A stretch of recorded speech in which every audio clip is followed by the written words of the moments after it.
안녕하세요. 인생 레시피 시간입니다. 오늘은 뛰면서 생각하면 생각도 뛴다. 7.8기 용기 이런 말씀 나누겠습니다. 샌더스는 이런 말을 했습니다. 훌륭한 생각, 멋진 아이디어를 가진 사람은 무수히 많습니다. 그러나 행동으로 옮기는 사람은 드뭅니다. 저는 남들이 포기할 만한 일을 포기하지 않았습니다. 포기하는 대신 무언가 해내려고 애썼습니다. 샌더스는 이런 유명한 말을 했습니다. 산티아고 가는 길이란 영화를 보았어요. 그곳은 내면의 소리에 귀 기울이는 법을 배우려는 사람들이 간다. 길을 걸으면서 내내 내가 누구인지 대해서 묻고 또 묻습니다. 답을 찾기 위해서 자신에게 질문을 하기도 합니다. 산티아고 순례길을 포기하면 안 되고 포기만 않으면 언젠가는 목적지에 도달합니다.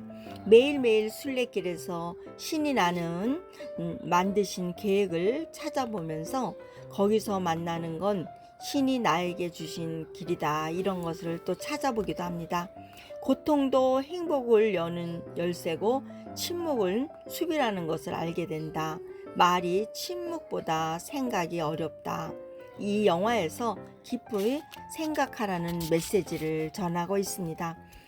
그러나 어떨 땐 너무 깊이 생각하느라 아무것도 하지 못할 때가 있죠. 그럴 땐 우선 행동을 먼저 하는 것이 필요합니다. 생각하고 난 후에 뛰는 것이 아니고 뛰면서 생각하라는 것입니다. 저의 막내 딸은 후자에 속합니다. 뛰면서 생각합니다. 어릴 때 미국에서 공부하고 싶다고 하면서 그 꿈을 이루기 위해서 토플, 에세이, 중국어, 토익, 컴퓨터 자격증, 또 필라테스, 골프 이런 것들을 차곡차곡 준비해 갔습니다. 학교에서 회장을 하면서 자기 할 일을 완벽하게 수행하고 자기 주도 학습도 했습니다. 늘 긍정적이고 밝은 아이입니다. 어릴 때부터 창의성을 가지고 호기심을 많아서 학교를 다녀 무언가 만들고 아주 생각지 못한 아이디어를 발견하는 것을 보았습니다. 악기도 열심히 해서 뭔가 시작하면 진득하게 물고 늘어지면서 책을 한번 읽기 시작하면 몇 시간씩 또 독서를 하던 모습도 있었습니다. 오래전 미국 유학을 위해서 토익 시험을 보는 날이었습니다. 신분증을 증명하기 위해서 주민등록을 가지고 가야 되는데 미국을 가고 싶은 그런 마음으로 여권 준비한 것을 가지고 갔습니다. 보통 여권은 운전면허증과 같이 주민등록증 거의 맞먹는 신분증의 효력을 갖고 있죠. 그런데 그날 토익 시험 보는 날 관계자는 융통성이 없는지 꼭 주민등록을 내라고 했습니다. 할 수 없이 집으로 달려와 신분증을 가지고 갔는데 문이 잠겨서 못 들어가게 됐습니다. 시험을 치는 시간이 된 것이죠. 도움을 요청하는 딸이 다급한 목소리로 늦게 왔기 때문에 시험을 못 본다고 시험관이 말하는 소리를 듣고 어쩔 수 없이 저희는 포기하려고 했지만 딸은 포기하지 않았습니다. 선생님 손에 저의 미래가 달려 있어요. 제발 시험 보게 해주세요. 제발 문 좀 열어주세요 하면서 문을 두드리기 시작했습니다. 안타깝게 본 저도 옆에서 딸아이와 함께 문고리를 잡고 문 좀 열어주세요. 이 시험을 보기 위해서 얼마나 노력을 했고 시간을 많이 투자했는데요. 문 열어주세요. 막 문고리를 잡고 늘어졌는데 막 손에 물집이 잡힐 정도로 까졌습니다. 신발에 달려있던 리본이 달아나고 결국 시험관은 이런 학생 처음이라며 입장을 허락했습니다. 입실이 지연되었기 때문에 시험관 한 명이 입회하여서 딸은 독대로 그날 토익 시험을 보았습니다. 열정이 있는 사람에게 길이 열린다는 것을 딸을 통해서 그날 보았죠. 엄마인 저도 참 안타까웠지만 이런 일들이 있구나. 두드리고 찾고 이렇게 열정을 다하면 문이 열리는구나. 그런 것을 보았습니다. 그렇게 유학 자격을 취득한 후에 청운의 꿈을 안고 미국으로 간 날이었습니다. 유학생이 입국 가려면 여권과 또 여권에 붙어있는 학생 비자 I-2N을 제시해야 되는데 I-2N은 그냥 책상에 두고 왔다는 것입니다. 핸드폰에 다 찍었기 때문에 그것을 안 가져왔다고 했습니다. 학교에서 비자가 나왔기 때문에 여권에 찍혀 있는 것이면 되는 줄 알았다고. 물론 미국으로 가는 대학 첫 걸음에 또 알 리가 없었죠.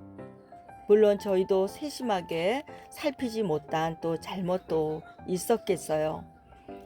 딸은 오늘 꼭 미국으로 출발해야 된다고 공항에서 또 고집을 부리면서 모든 책임은 내가 질 테니 보내만 달라고 하는 것입니다. 입국에 미국에 도착하면 입국 심사에서 I-2N이 문제가 되기 때문에 여권 비자와 또 그런 것을 보여줄 때 미국에서 돌아올 수도 있다고 말했습니다. 공항 경찰은 미국에서 안 된다고 했다고 합니다. 미국에 도착해서 공항 경찰에게 당당하게 침착하게 말을 했습니다. 요즘 SNS 시장 세상이고 인터넷으로 연결되는 세상입니다. 이렇게 사진으로 찍어오고 명백한 증거물이 있잖아요. 미국에 처음 와서 미숙하니 이번만 봐주세요 하고 물고 늘어졌답니다. 결국 끈질감 아주 인내심을 가지고 사정을 할 때 미국 공항의 경찰은 이런 한국 학생 처음입니다. 다음에는 꼭 다시 한번 페이퍼로 된 종이를 가져오세요 하고 통과시켰다고 합니다. 딸이 전화가 왔습니다. 엄마, 나 미국 경찰도 설득시켰어요. 기쁜 소식이요. 드디어 통과됐습니다.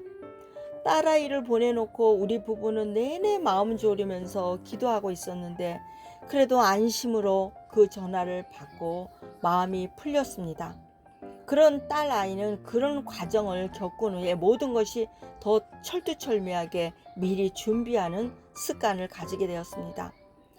무슨 일을 할 때 미리미리 준비하고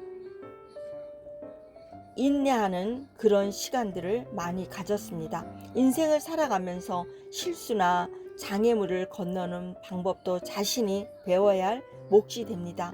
실패를 통해서 일어나면서 7.8기의 용기가 필요한 것입니다. 고난을 이겨내는 내성이 생기고 자신만의 노하우가 생기게 되죠. 이렇게 열심히 살아가는 사람에게는 길이 열리고 딸아이는 결국 미국에서 졸업을 하게 되었습니다. 여러분, 오늘은 예를 들어서 딸아이를 얘기했지만은 여러분도 어떤 사건에 대해서 인내하며 두드리고 찾고 열리는 그런 시간들이 있을 것입니다.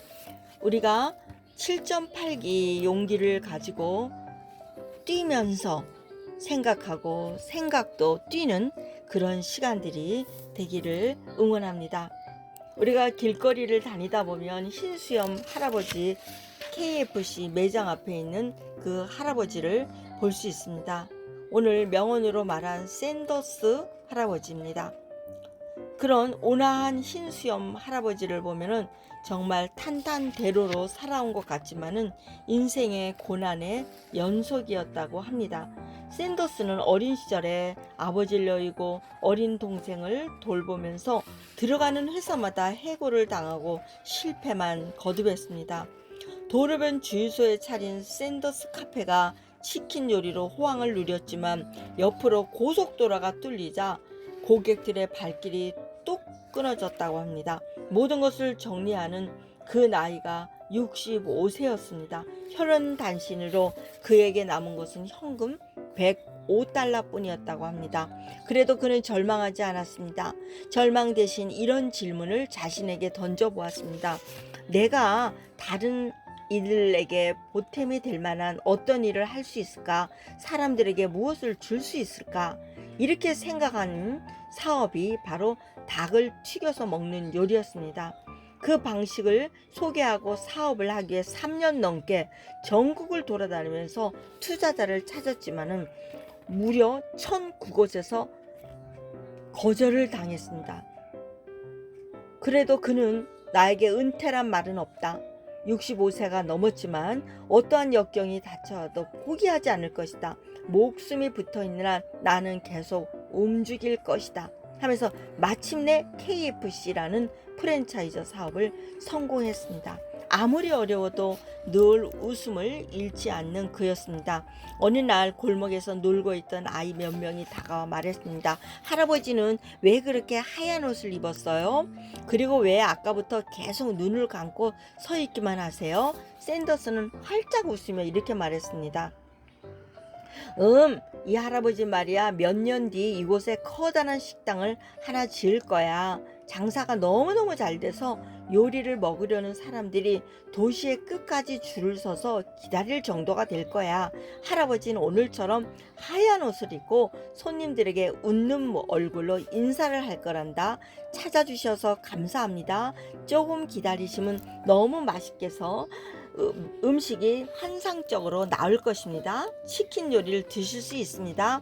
이걸 상상하면서 가슴이 떨려 움직일 수 없을 지경이란다. 현재를 보면 슬프지만 미래를 상상하면 가슴이 벅차단다. 이 할아버지는 또다시 꿈을 향해 나갈 거야. 65세 105달러로 창업한 괴짜의 연소 샌더스는 당시 67세에 프랜차이즈는 개념조차 없던 시절이었어요. 그의 발생은 새로운 아이디어가 되고 무수한 거절을 말을 들으면서도 내 요리는 형편없어. 아마 실패할 거야. 말하지 않고 내 요리는 완벽해. 나는 성공할 거야. 나는 맛있는 닭튀김을 만들 거야. 하면서 기도했습니다. 마침내 68세에 1010번째 찾아간 레스토랑에서 첫 계약을 따냈습니다. 첫 계약자는 피터 허먼이었습니다. 샌더스의 치킨 맛에 매료된 허먼은 치킨 한 피스당 4센트의 사용료를 지불하는 조건으로 계약을 맺었습니다. 또 켄터키 프라이드 치킨이라는 이름도 제안했습니다. 이렇게 출발한 KFC 현재 80억억이 넘는 곳에서 13,000여 곳의 매장을 가진 세계적인 프랜차이저로 성공을 했습니다. 일단 이렇게 긍정적인 마인드로 실패해서 두려워하지 않고 65세 다시 일어서서 세계적인 프랜차이저 KFC로 성공한 것처럼 샌더스의 말이 생각납니다. 훌륭한 생각, 멋진 아이디어를 가진 사람은 무수히 많습니다. 그러나 행동으로 옮기는 사람은 드뭅니다. 저는 남들이 포기할 만한 일을 포기하지 않았습니다. 포기하는 대신 무언가 해내려고 했습니다. 샌더스 켄터키 프라이드 치킨을 창업한 할아버지는 지금도 전 세계 곳곳에서 팔리고 있습니다. 여러분 오늘도 뛰면서 생각하고 생각도 뛴다는 7.8개의 용기로 오늘 힘든 상황이거나 힘든 일이 있다면 다시 한번 힘을 내기를 저도 여러분도 함께 응원합니다. 7월 한 달 더 좋은 일들이 많이 일어나길 바랍니다. 행복하세요. 건강하세요. 샬롬.